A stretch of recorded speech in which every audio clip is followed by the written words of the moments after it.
Hello class, good morning.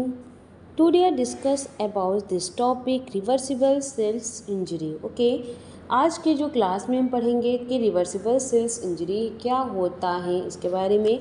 तो reversible cell injury is a mild to moderate damage to a cells in which the cells membranes alive and can completely recover if the harmful stimulus is removed before permanent damage occurs. मतलब reversible cell injury का मतलब है कि cell temporarily damage हो गया है कि नहीं, इसकी डैमेज पिगमेंट नहीं है। अगर हार्मफुल कॉज को टाइम पर रिमूव कर दिया जाए तो सेल दोबारा नॉर्मल स्ट्रक्चर्स और उसके नॉर्मल फंक्शन में आ जाती हैं। ठीक है, इसमें क्या होता है, हमारी बॉडी की हर सेल का कॉन्टीन्यूसली ऑक्सीजन, न्यूट्रिशंस और एनर्जी, जिसको हम एटीपी एनर्जी बोलते हैं, एटीपी की ज़रूरत होती है। जब रीजन्स हमारे क्या होते हैं, या ऑक्सीजन कम मिलती है तो टॉक्सिक अटैच करते हैं और इन्फेक्शन होता है, या फिजिकल्स इंजरी होती है जब सबसे पहले रिवर्सिबल सेल इंजरी डेवलप होती है। इस स्टेज में क्या होता है कि हमारे सेल की इंजरी माइल्ड और टेम्परेरी होती है। सेल की मेम्ब्रेन्स और न्यूक्लियस अभी कंप्लीट डिस्ट्रॉय नहीं होती हैं। सेल अपने फंक्शन को टेम्परेरी लॉस कर देती है, लेकिन अगर कॉज रिमूव हो जाते हैं तो फिर से नॉर्मल हो जाती हैं। अगर हमारे हार्मफुल स्टिमुलस कंटिन्यूसली रहें तो रिवर्सिबल्स इंजरी में कन्वर्ट हो जाती हैं और फाइनली सेल को डेथ या फिर नेक्रोसिस एपोप्टोसिस को हो सकती है। ठीक है, अब हम देखेंगे इसके कॉज ऑफ हमारे रिवर्सिबल सेल इंजरी के कॉज देखेंगे। हाइपोक्सिया, जिसमें होता है लैक ऑफ ऑक्सीजन। ठीक है, hypoxia means lack of oxygen. तो हाइपोक्सिया हमारे रिवर्सिबल सेल इंजरी का सबसे कॉमन कॉज होता है। जब सेल को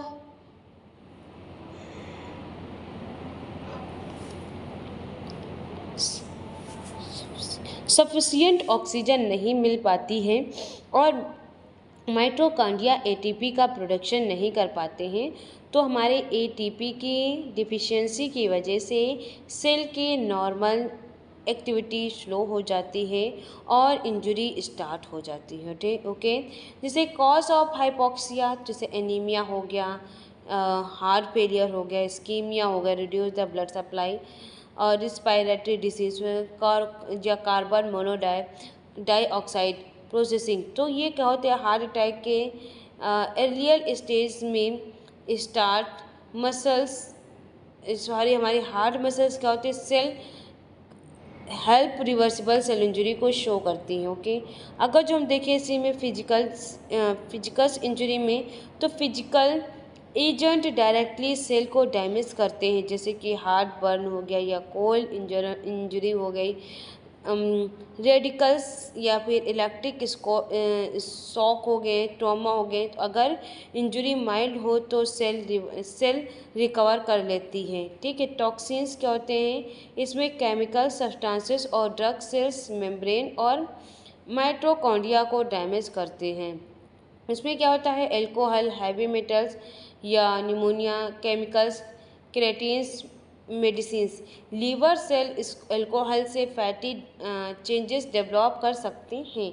फिर हम इसी तरीके से बात करेंगे इन्फेक्शन भी हमारे क्या होते हैं, इन्फेक्शंस में ये बैक्टीरिया, वायरस, फंगाई या और पैरासाइटिक टॉक्सिक्स रिलीज करते हैं या डायरेक्टली सेल को इन्फेक्ट करते हैं, जैसे वायरल हेपेटाइटिस, बैक्टीरियल इन्फेक्शंस या एरियल इन्फेक्शंस में मेन इंजरी रिवर्सिबल्स हो सकती है। ठीक है, अगर जो हम pathogenesis mechanism of reversible cell injury के तरीके से बात करें तो इसमें हार्मफुल स्टिमुलस, मतलब सेल पर हाइपरट्रॉपिक या फिर टॉक्सिन्स या इन्फेक्शन को अटैक करते हैं। ठीक है, इसमें एटीपी का प्रोडक्शन डिक्रीज होना, क्या होगा कि एटीपी का जो प्रोडक्शन होगा वो डिक्रीज हो, जैसे माइटोकॉन्ड्रिया ऑक्सीजन की कमी की वजह से सेल सेल जो होते हैं बनना कम कर देते हैं। ठीक, एटीपी सेल का एनर्जी सोर्स होता है। और इसी तरीके से हम क्या करेंगे, failure of sodium potassium pump.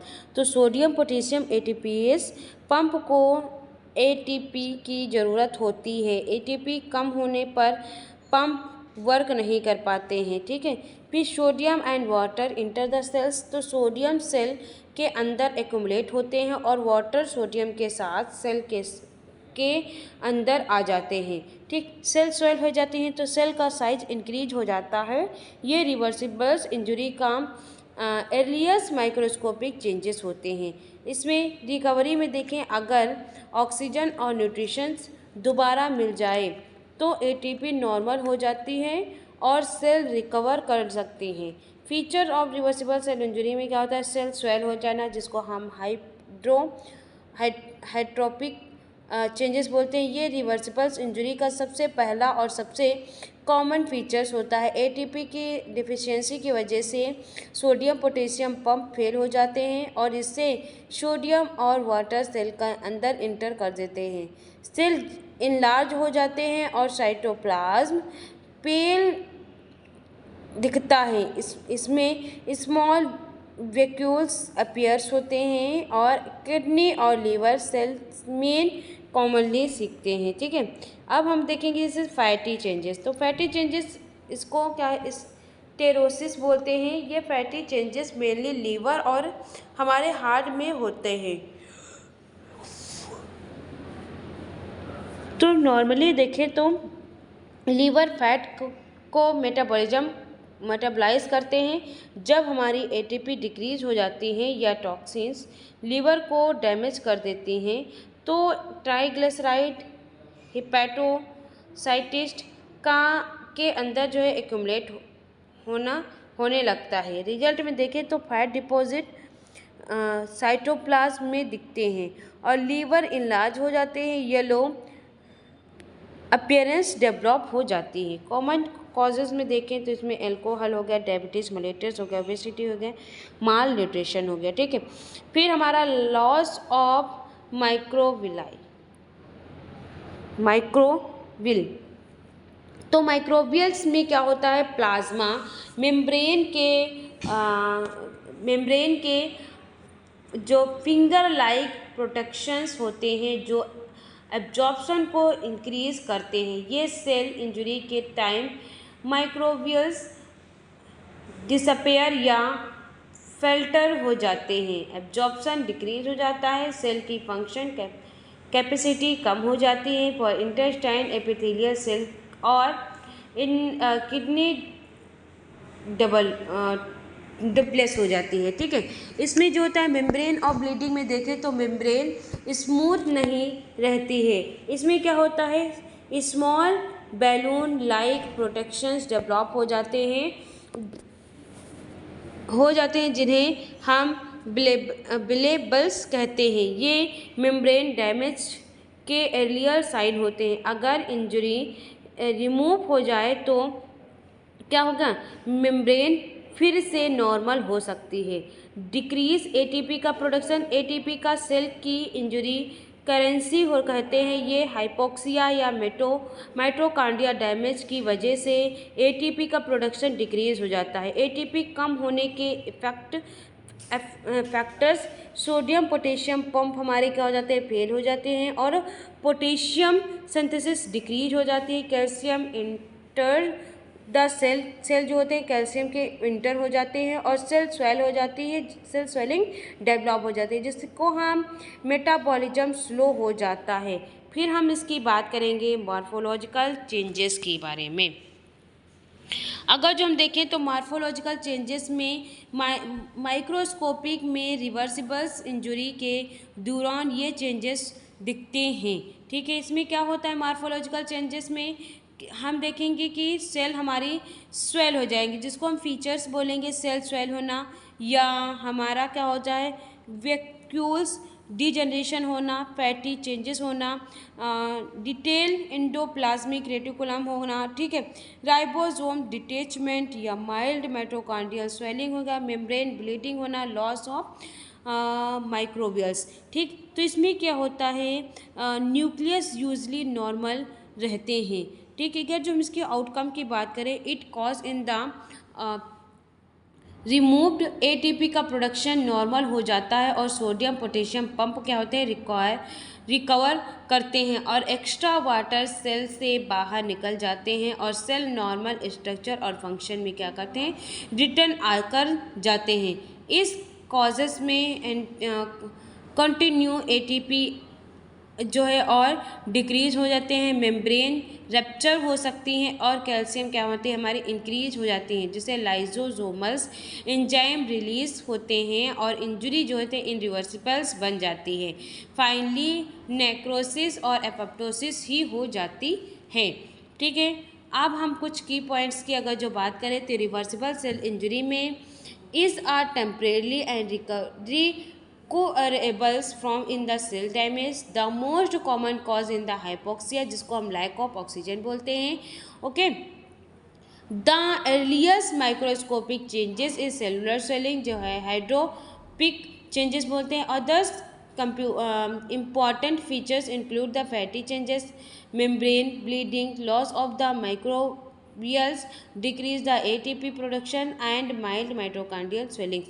If the hormonal stimulus is removed in the times, the cells recover completely. If not, is progresses to reversible cell injury, resultant in the necrosis and apoptosis. Okay, अब हम जो बात करने वाले हैं कि इस क्वेश्चनल changes क्या क्या हो सकते हैं, जैसे कि swelling, determination of ribosome for endo reticulums and mitochondrial swellings और न्यूक्लियस क्रोमैटिन्स क्लम्पिंग, इसके बारे में पढ़ेंगे। अब हम बात करेंगे इक्वेशनल चेंजेस। तो इक्वेशनल चेंजेस में रिवर्सिबल सेल इंजरी, इसमें क्या होता है कि रिवर्सिबल सेल इंजरी के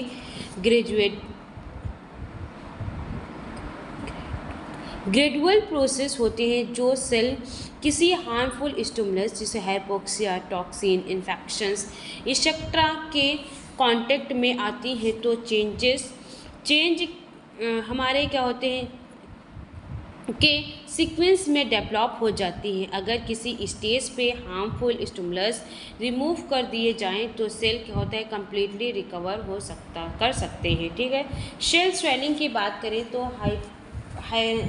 हाइड्रोपिक चेंजेस, तो हाइड्रोपिक चेंजेस में क्या होता है कि ये रिवर्सिबल सेल इंजरी का सबसे पहला और एर्लियर चेंजेस होता है। ये नॉर्मल सेल मेम्ब्रेन में सोडियम पोटेशियम एटीपीएस पंप क्या होता है, कंटिन्यूसली सोडियम को बाहर और पोटेशियम को अंदर मेंटेन करते हैं। इस पंप को एटीपी की रेगुलेट होती हैं। जब हाइपोक्सिया इस्कीमिया की वजह से एटीपी प्रोड्यूस डिक्रीज हो जाता है तो सोडियम पोटेशियम पंप फेल हो जाते हैं और सोडियम सेल के अंदर एक्युमुलेट होने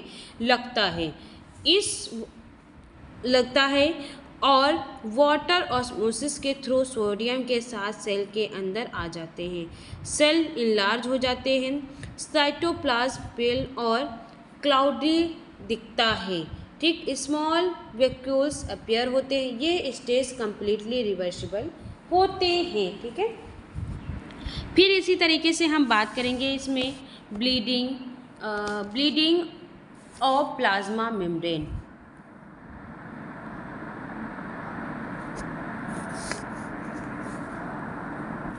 तो ब्लीडिंग ऑफ प्लाज्मा मेम्ब्रेन में क्या होता है, जब एटीपीज और कम होने लगते हैं तो प्लाज्मा मेम्ब्रेन वीक हो जाती है। ठीक है, इसमें क्या होता है, मेम्ब्रेन पर small balloon like protections develop हो जाते हैं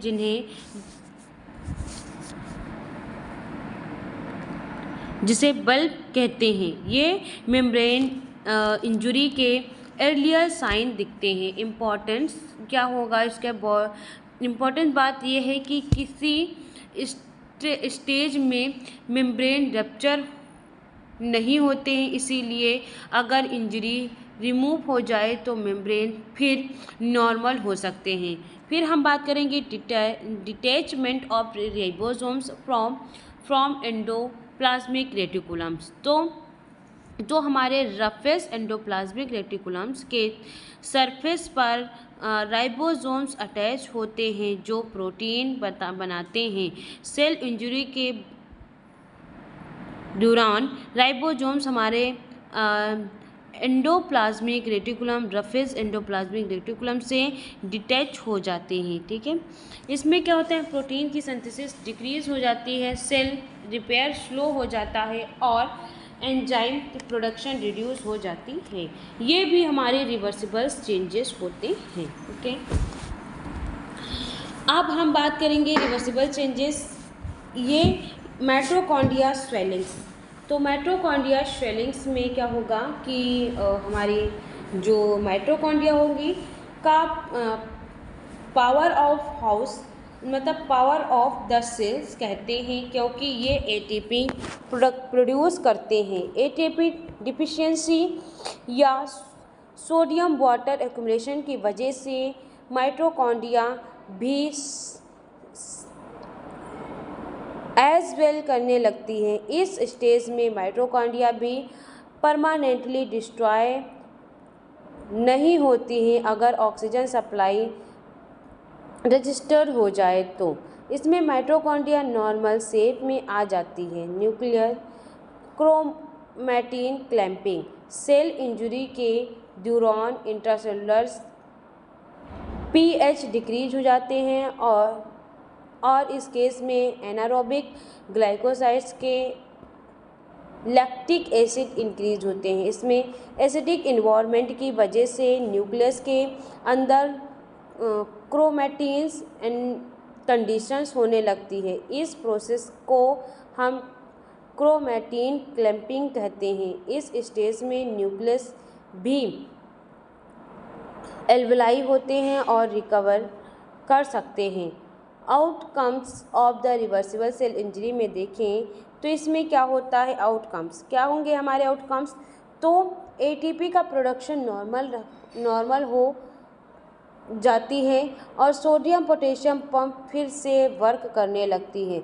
वाटर सेल से बाहर निकल जाती है और प्रोटीन सिंथेसिस स्टार्ट हो जाती है और सेल अपने नॉर्मल स्ट्रक्चर और फंक्शन में रैप्चर कर जाती है। इसीलिए इस स्टेज को हम रिवर्सिबल्स कहते हैं।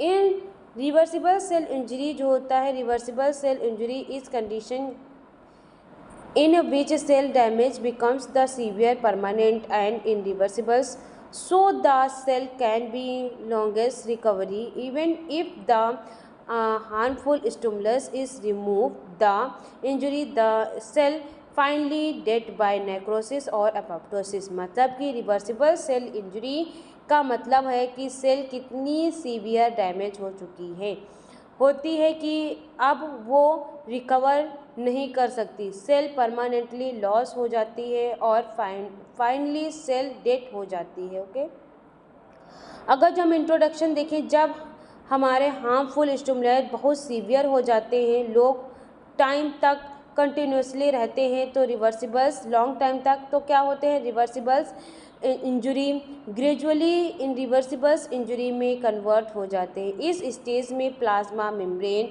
माइटोकॉन्ड्रिया और न्यूक्लियस परमानेंटली डैमेज हो जाती हैं और सेल मेटाबॉलिज्म में कम्प्लीटली स्टॉप हो जाती हैं और रिकवरी क्या होती है, इम्पॉसिबल्स हो जाते हैं। फाइनली सेल हमारी क्या हो जाती है, डेड हो जाती है। अगर जो हम इसकी कॉज की बात करें, cause of reversible cell injury, तो इसमें प्रोलॉन्गेस्ट लैक ऑफ ऑक्सीजन, जिसको हम इस्कीमिया बोलते हैं। तो इस्कीमिया का मतलब होता है ब्लड सप्लाई का सीवियर रिड्यूस होना। ब्लड सप्लाई कम होने से ऑक्सीजन और न्यूट्रिशन दोनों डिक्रीज हो जाते हैं और एटीपी का कंप्लीट एग्जॉस्टेड हो जाती है। सेल मेम्ब्रेन जो होता है डिस्ट्रॉय हो जाते हैं और सेल डेथ होने लगती है। फिर हम बात करेंगे मायोकार्डियल इन्फेक्शन, जिसको हम हार्ट अटैक बोलते हैं।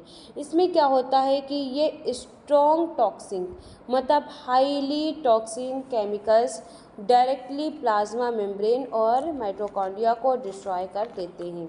इसमें साइटोसिन, मरकरी या आर्सेनिक या स्नैक वॉल होते हैं। सीवियर इन्फेक्शन में देखें तो सीवियर इन्फेक्शन में क्या होता है, ये पावरफुल बैक्टीरिया और वायरस टॉक्सिन्स रिलीज करते हैं जो सेल को परमानेंटली डैमेज कर देते हैं। ठीक है, सीवियर सेप्सिस, ये ट्यूबरकुलोसिस, ये वायरल हेपेटाइटिस एडवांस स्टेज होते हैं। रेडिएशंस मतलब हाई डोज रेडिएशंस जिसमें डीएनए और सेल मेम्ब्रेन को डैमेज कर देते हैं, इस वजह से सेल परमानेंटली डिस्ट्रॉय हो जाती है। ठीक है, फीचर्स ऑफ इनरिवर्सिबल सेल इंजरी में जो हमारे फीचर्स देखने को मिलेंगे ये क्या होंगे, लॉस ऑफ मेम्ब्रेन इंटीग्रेटली, ये इनरिवर्सिबल इंजरी का मोस्ट इम्पॉर्टेंट फीचर्स होता है। सेल मेम्ब्रेन रप्चर हो जाती हैं, सेल कांटेक्ट बाहर लेकर लैक ऑफ हो जाता है और कैल्शियम रैपिडली सेल के अंदर इंटर करता है, सेल रिकवर नहीं हो कर पाती हैं। मैक्सिसिव कैल्शियम इन्फ्लैक्स, तो नॉर्मल इंट्रासेलुलर कैल्शियम बहुत लो होता है और मेम्ब्रेन डैमेज के बाद कैल्शियम लार्ज अमाउंट में सेल के अंदर इंटर होकर लेते हैं। तो कैल्शियम हार्मफुल एंजाइम एक्टिव करते हैं। ये एंजाइम जो होता है फास्फोलाइपेस या प्रोटीएस या इंडो न्यूक्लियस या एटीपीएस, ये एंजाइम मेम्ब्रेन प्रोटीन और डीएनए को डिस्ट्रॉय कर देती हैं। फिर हम बात करेंगे इसी तरीके से माइटोकॉन्ड्रियल डैमेज। तो माइटोकॉन्ड्रियल डैमेज, ये माइटोकॉन्ड्रियल परमानेंटली डैमेज हो जाते हैं और एटीपी का प्रोडक्शन कम्प्लीटली स्टॉप हो जाता है। अगर जो हम साइटोक्रोमोस सी रिलीज हो जाते हैं जो एपोप्टोसिस इनिशियल करता है। इसमें क्या होता है, न्यूक्लियस डैमेज, तो न्यूक्लियर रिवर्सिबल्स इंजरी में न्यूक्लियस परमानेंट चेंज शो करते हैं, जिसे पाइकोनोसिस, ये न्यूक्लियस सिंकिंग हो जाते हैं और क्रोमैटिन डार्क और कंडेंसेटिव हो जाती है, ये न्यूक्लियस डेथ को फर्स्ट स्टेज में होते हैं। क्रायोइरिया, ये जो पायोकाइनेटिक न्यूक्लियस फ्रेगमेंट में ब्रेक हो जाते हैं, न्यूक्लियस मल्टीपल पीसेस में डेवलप हो जाते हैं। ठीक है, अब इसमें क्या करेंगे, cell lysis of fragmentations. Cell lysis of fragmentations, ये मेम्ब्रेन को रप्चर के बाद सेल कम्प्लीटली ब्रेक डाउन हो जाती हैं और नेक्रोसिस में सेल लाइसिस हो जाता है। एपोप्टोसिस में सेल फ्रेगमेंटेशंस होती हैं और एपोप्टोसिस बॉडीज बनाती हैं। Outcome of reversible cell injury देखें तो ये सेल कभी रिकवर नहीं कर पाती हैं। फाइनल आउटकम में नेक्रोसिस, एपोप्टोसिस, ये अनकंट्रोल, नेक्रोसिस का होता है uncontrol cell death with the inflammations और apoptosis programmed cell death without inflammations. Okay,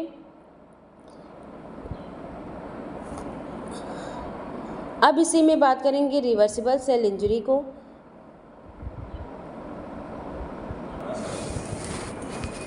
तो इन रिवर्सिबल सेल इंजरी, जिसको हम नेक्रोसिस या एपोप्टोसिस बोलते हैं, तो इन रिवर्सिबल सेल इंजरी में क्या होता है, जब क्या होता है सेल पर हार्मफुल स्टिमुलस, हाइपोक्सिया या इस्कीमिया या टॉक्सिन या सीवियर इन्फेक्शन या रेडिएशन बहुत सीवियर हो जाए या फिर लॉन्ग टाइम तक कंटिन्यू रहे, तो रिवर्सिबल सेल इंजरी के अंतर्गत आता है। Gradually irreversible cell injury में कन्वर्ट हो जाते हैं। ओके, इस स्टेज में प्लाज्मा मेम्ब्रेन, माइटोकॉन्ड्रिया और न्यूक्लियस परमानेंटली डैमेज हो जाते हैं और सेल एटीपी प्रोडक्शन नहीं कर पाते हैं। मेम्ब्रेन रप्चर हो जाती हैं और सेल रिकवरी इम्पॉसिबल्स हो जाती हैं। इसके बाद सेल डेथ मेजर्स वे से होती हैं, जैसे नेक्रोसिस और एपोप्टोसिस। नेक्रोसिस और एपोप्टोसिस में क्या होता है? Necrosis is the death of the cell group of the cells is mild living tissue. तो नेक्रोसिस का मतलब होता है जो लिविंग टिश्यू के अंदर एक या एक से ज़्यादा सेल की अनकंट्रोल्ड डेथ हो, जो सीवियर इंजरी की वजह से होती है। इस प्रोसेस में सराउंडिंग टिश्यू में इन्फ्लामेशन भी होता है। ठीक है, अगर जो हम इसके फेसेस की बात करें, उसके फीचर्स की बात करें, तो सेल हमारी स्वेलिंग हो जाती है, प्लाज्मा मेम्ब्रेन रैप्चर हो जाती है, और सेल जो होता है कनेक्टेड बाहर लेकर आ जाते हैं और इन्फ्लामेशन रिएक्शंस डेवलप हो जाती हैं। न्यूक्लियस में प्रोन्यूसिस और लायोसिस हो जाते हैं और टिश्यू का इन्फेक्शन परमानेंटली लॉस हो जाता है। टाइप ऑफ नेक्रोसिस बात करें, कोगुलेटिव नेक्रोसिस, जिसको हम कोगुलेटिव नेक्रोसिस, ये necrosis is most common type of the necrosis in which the articulates of dead tissue represent in the severe death through the cell is bed। तो इसमें क्या होता है? इस टाइप में सेल मर जाते हैं लेकिन टिश्यू का बेसिक शेप कुछ टाइम तक मेंटेन रहता है। टिश्यू फिल्म और ड्राई लगते हैं। ठीक है, इसमें क्या होता है? प्रोटीन डीनेचर हो जाते हैं, इसीलिए एंजाइम टिश्यू को डैमेज नहीं कर पाते हैं और टिश्यू का स्ट्रक्चर प्रिवेंट कर ले रहते हैं। ठीक है, माइक्रोस्कोपिक के फीचर्स में सेल आउटकम सीवियर हो जाते हैं, न्यूक्लियस सब्सटेंस अब्सेंस हो जाते हैं, साइटोप्लाज्म एंडोफिलिक श्रिंकेज हो जाते हैं। ठीक है, फिर हमारे क्या होता है? Liquefactive necrosis. ये जो होता है liquefactive necrosis is a type of necrosis in which deals cell और completely digest by hydrolysis enzyme converted the tissue into the soft liquid marks। इसमें क्या होता है? इस टाइप में जो टिश्यू कम्प्लीटली मेल्ट होकर लिक्विड या पस जैसे बन जाते हैं। ठीक है, जैसे बैक्टीरियल इन्फेक्शन हो गया या फिर बैक्टीरिया फंगल हो गया या ब्रेन इन्फेक्शन हो गया, तो हाइड्रोलाइसिस एंजाइम डेड सेल को डाइजेस्ट कर सकती हैं। ओके, जैसे ब्रेन में इन्फेक्शन हो गया तो कोई स्टॉक्स। ठीक, तो ब्रेन में कोगुलेटिव नेक्रोसिस नहीं होती, वरना मोस्टली फ्रिक्वेंटली नेक्रोसिस हो जाए।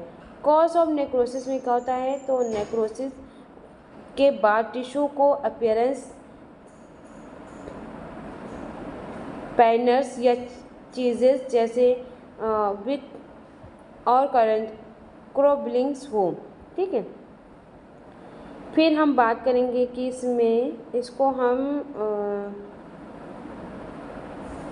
देखेंगे क्या होता है कि हमारा इसमें जो कोग्निटिव नेक्रोसिस होता है, ये इस टाइप में जो मोस्ट कॉमन नेक्रोसिस होते हैं, इसमें क्या होता है कि इसमें जो होता है इस टाइप के जो नेक्रोसिस होते हैं जिसमें डेड टिश्यू के बेसिक आर्टिकल्चर्स जैसे सेव और आउटलाइंस प्रिवेंट रहते हैं, लेकिन सेल डेड हो चुकी होती हैं, जिसे टिश्यू फिल्म और ड्राई फील कर सकते हैं। जब किसी ऑर्गन या ब्लड सप्लाई सडनली रुक जाती है तो क्या होता है? तो ऑक्सीजन की डिफिशिएंसी हो जाती है और ऑक्सीजन ना मिलने की वजह से प्रोटीन या डीनेचर्स हो जाते हैं और डाइजेस्टिव एंजाइम भी इनएक्टिव हो जाते हैं। इसीलिए डेड सेल डाइजेस्ट नहीं हो पाती और टिश्यू के स्ट्रक्चर्स कुछ टाइम तक प्रिवेंट रहते हैं। ठीक है, इसमें क्या होता है? लॉस ऑफ ब्लड सप्लाई, जिसको इस्कीमिया बोलते हैं, एक्सेसिव ब्रेन इन्फेक्शन बोलते हैं। ये टिश्यू जो होता है आर्टिकल्चर्स प्रिजर्व करते हैं और टिश्यू फिल्म और पहले पेल होते हैं। ये सेल आउटकम माइक्रोस्कोपी में विजिबल रहते हैं और न्यूक्लियस डिसअपेयर हो जाते हैं। Heart attacks, myocardial infection, kidney infection, sleeping infection, ये इस्कीमिया इंजरी का मोस्ट कॉमन टाइप होता है और पैथोलॉजी में बहुत फ्रीक्वेंटली देखा गया है। ठीक है,